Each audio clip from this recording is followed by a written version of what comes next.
Hi guys, share ko lang sa inyo itong aking binibenta na tracing pad for kids.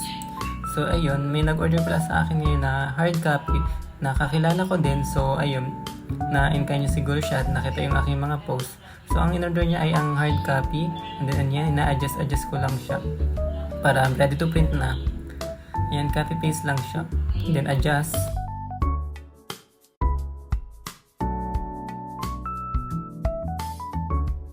Yung part naman dito ang papalitan lang is yung sa taas.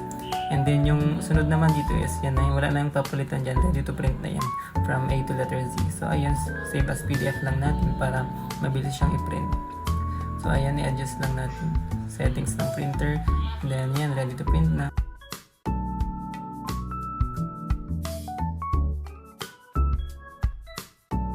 So ito na yung overall, printed na final product.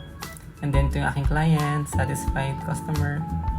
So na ito yung iba pang proof of transactions ng mga self-copying order. And then ayan. So if you want to order, just go to my page, Junior Craft Flexi Print.